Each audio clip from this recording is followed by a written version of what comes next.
Sa isang bansang puno ng ingay ng politika at kontrobersya, sino ang nagsasabi ng totoo? Sino ang nasa panig ng bayan? Welcome to Bayang Pinas, ang news channel na hindi takot maglatag ng katotohanan. Dito, pinag-uusapan natin ang mga isyong may kinalaman sa kinabukasan mo, politika, pamahalaan at ang tunay na kalagayan ng ating bansa. Hindi kami bayad, hindi kami bulag. Sa Bayang Pinas, ang boses ng mamamayan ang tunay na headline. Kaya kung sawang-sawa ka na sa mga baluktot na impormasyon at scripted na kwento, dito ka na. Dito sa Bayang Pinas, tayo ang bantay at boses ng bayan. Kung gusto mong manatiling mulat at informed, don't forget to like, share, and most importantly, subscribe dahil sa panahon ngayon, ang kaalaman ay kapangyarihan. Ito ang Bayang Pinas, balitang totoo, pusong makabayan para sa sambayanang Pilipino. Tara na't alamin ang tunay na balita. Kontrolin yung pakiramdam ng taong bayan. There can be no peace if the emotions, the feeling of the Filipino people, their grievances, yung sama ng loob nila, yung galit nila, hindi in-address, hindi sinagot. People want justice. Will justice be served? Will the investigations bring about justice to the Filipino people? Mabubuhay pa ba yung namatay? Mababalik pa ba yung mga nasirang gamit? Yung mga nasirang halaman? Mga pananim? May babalik pa ba yun? Yung pawis at hirap ng mga kababayan natin, yun ang damahin ninyo sa mga nagsasabi ng peaceful rally.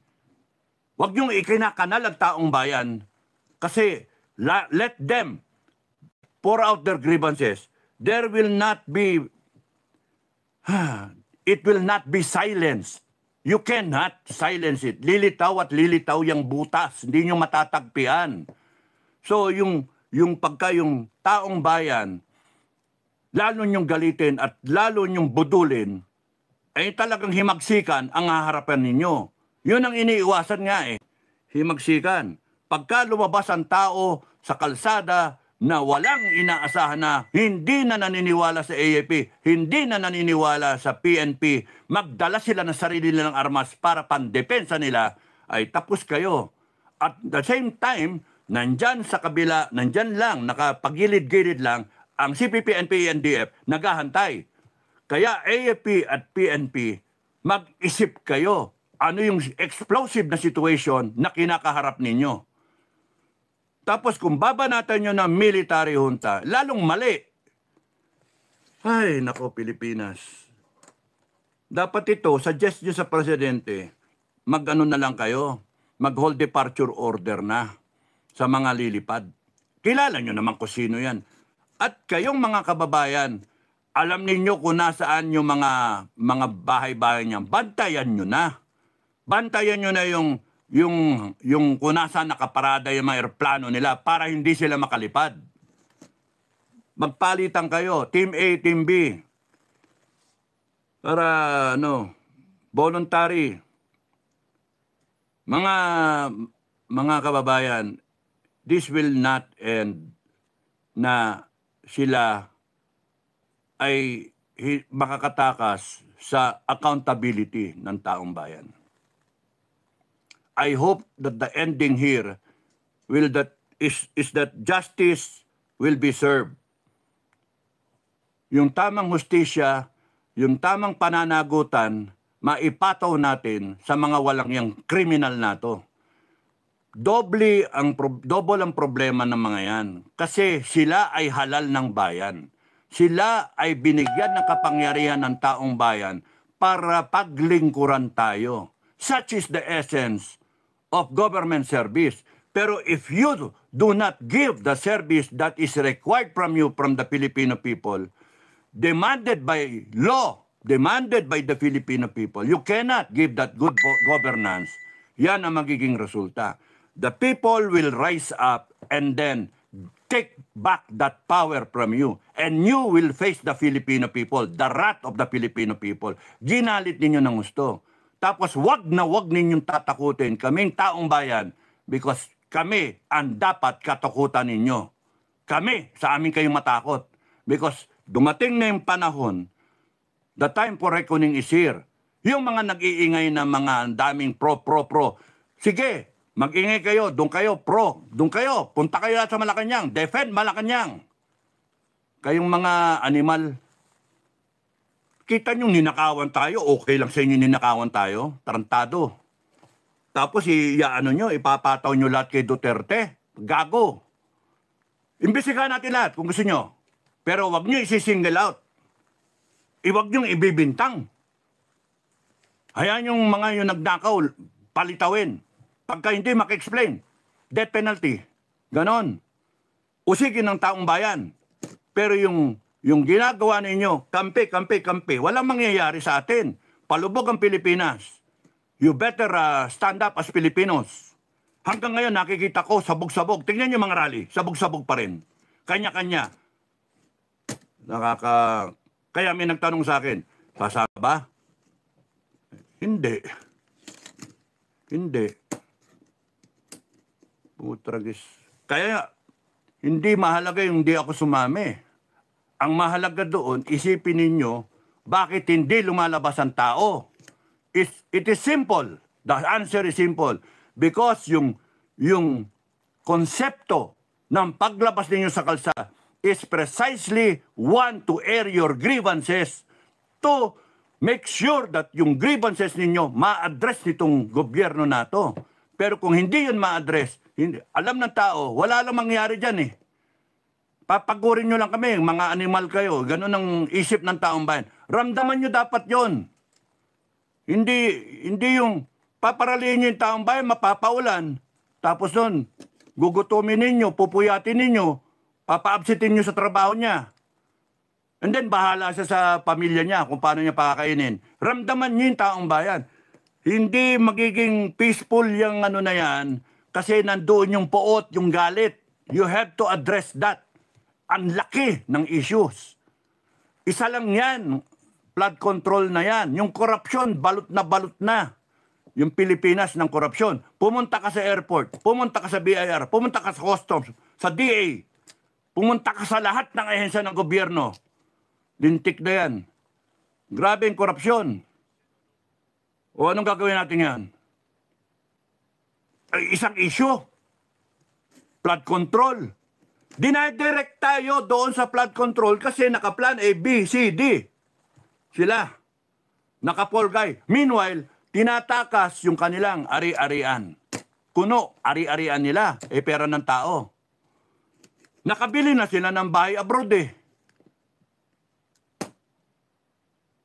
Nakabili na sila, may mga bahay sila kung saan-saan eh. Saka nakakita, 4 na bahay. Doon pa sa mahal na subdivision. At yung mga tao, mga Pilipino, kayong mga contractor, kayong mga engineer, kayong mga designer, kayong mga mason, mga worker, gardener, mga katulong, na may alam kayong impormasyon, humanda kayo, sabihin nyo yung impormasyon niya, ikalat nyo na. Hindi para sunugin ng taong bayan, pero para malaman ng taong bayan at mabaon sa kukoto ng taong bayan, putragis tong mga to talaga, ninakawan tayo ng grabe. Para hindi na pang maulit.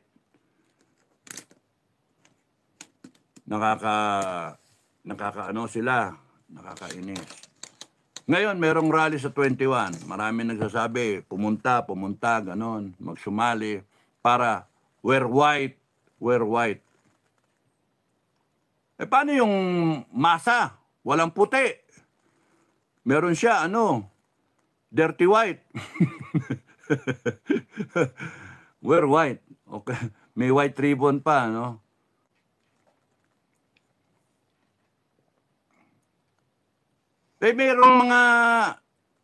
may mga kaliwa dun eh. O, kompleto, di ba? O sige, kalimutan na yung kulay. Pero ba't nyo sasabihin, bawal ang DDS doon? Punyetan niya. Bawal ang DDS. O kala ko ba, kalimutan na yung mga differences. Pero bakit nyo si-single out? Panay mga bobo ang DDS. Tarantado kayo mga nagsasabi niyan. Tangina nyo, para kayong di Pilipino. Hindi nyo ba naisip na itong bansa na to ay demokrasya?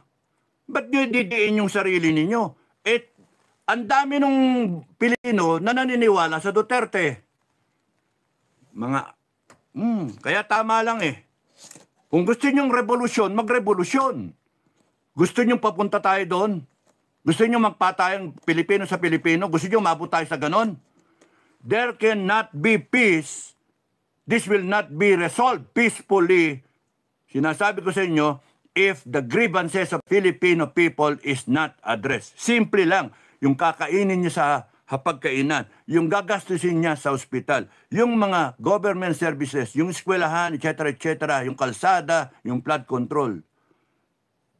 Yung mga piling ng mga NBI clearances, yun yung mga kuha ng lisensya, yung maliliit, nararamdaman. Yung mga OFW kumukuha ng mga clearances nila. Yung mga bagahe na ninanakawan pa, hard-earned money, papadala nila sa kamag-anak nila. Yung mga tsokolate, mawawala. Yung mga delata, mawawala. Ang matitira, yung mga ukay-ukay. Yung mga pinambalot para anong klaseng Pilipino? Nanakawan ng kapwa Pilipino. Enough of that. Tapusin natin to. Not the way na what's happening now. Let's settle this once and for all. Let us show the raw power of the Filipino people. Hintayin niyo hudyat ko. Let us show the raw power of the Filipino people. Hindi dapat kayo natatakot, mga kababayan. Sila dapat ang matakot sa atin. Lahat sila, pagsama-samahin ninyo, sila dapat ang matakot sa atin because we are the sovereign Filipino people. Nothing will stand between us and a better country, the idea of a better country, if God is with us. Ayun yung ano ko. Bongbong Marcos, i-hold mo lahat yung mga putragis sa mga magnanakaw na kilala mo naman eh. Pero hindi mo magawa. Pinatatakas mo. Bakit? Meron silang pinangahawakan sa'yo. Bangag ka kasi. Kaya wala, sinel out mo. Kaluluwa mo, Pilipinas, lahat yan. Yung ginawa mo, you have failed the Filipino people miserably. And by far, you are the worst president this country ever had. Worse than your father. Nakakaya ka, failure ka. Binoto ka pa namin. Tapos no, nag-training ka pa. Anong klase kang training? Ano natutunan mo sa training? Nagmamarunong ka. Kunyari nga, dinadamayan yung mga tao. Tapos nun, flex-flex kayo. Gamitin nyo AFP, PNP. Ilan lang AFP, PNP? 400, pinagsama. You cannot stop 120 million o gawin mo ng kalahati niyan. 50 million Pilipino. Anong gagawin nyo? Ratratin nyo lahat yan. Hindi nyo kayang supilin ang taong bayan the moment na nawala na yung tiwala ng taong bayan sa inyong mga namumuno, sa mga ahensya ng gobyerno, kahit sa hustisya, nawawala ng tiwala. Kaya tatayo ang taong bayan, maghuhudyat sa taong bayan. Pag tumayo ang taong bayan, wala na. Bye-bye. Tado kayo. We will bring order. We the stakeholders of this country, hindi pwede yung ginagawa nyo. Sobra na kayo. Hinayaan namin kayo. Pinanonood namin kayo. Binigyan kayo ng tsansa. I-recover ninyo. Good governance lang ang lusot nyo dito. Tatakutin nyo pa martial law. Mga ungas. Martial law. Yung power ninyo galing nga sa amin eh. Matakot kayo pag kayong taong bayan ang mag-declare ng martial law. And we will do that. Ako mismo will do that. Sabihin nyo nahihibang. Subukan natin. Subukan natin. Kung makikinig ang taong bayan. Subukan natin. Kasi pag kayo, ngayon pa lang wala pa eh. Nag-aalisa na kayo. Natakot na kayo. Resign pa si Romualdez. Kasi kung matitino kayo, hindi nyo gagawin yan. Hindi kayo alis. Harapin nyo eh. Hindi ako nagnakaw. Sino nagsabi nagnakaw ako? Sino nagsabi nagnakaw ako? O tignan nyo yung salin ko. Tignan nyo yung ano ko. Hindi nyo ma-address yung hinanaing ng tao. Kasi totoo. Kaya nga, Romualdez, natakot. Natakot kang lutuin ang taong bayan. Ilagay ka sa kaldero na puno ng tubig, yung malaki na kawali, talyase, apuyan ka, gawin kang adobo. Total, baboy eh. People will do that because inano ninyo eh. Tinatakpan ninyo yung puputok eh. Ngayon ang style ninyo, pasisingawin yung konti. Kala ninyo mabobola niyo yung tao. Hindi nyo kaya nang bolahin yung tao. Kasi this happened 3 years in the making. 3 years in the making. You have lost the confidence of the Filipino people. You have lost the moral ground to run the country. At kayong mga naniniwala sa administration, you die for them. You die for this lost cause nila. Imagine, injustice, corruption, abuse of power, drugs. Diyan nyo gusto magpakamatay. Go ahead. You make a stand. You die for them. Hindi tama ito eh. Kinurap nyo lahat ng agency. Kaya nakakaumay. Galit na ang mga tao. Tapos dadaanin natin ng peace rally. Peace, man. Not knowing na doon tayo kinukural. Bakit? Takot na takot sila na matulad tayo sa Nepal o Indonesia. Pero sa akin, ang pananaw ko, mas grabe tayo sa Nepal at Indonesia. Kaya kayo mga politiko, matakot kayo.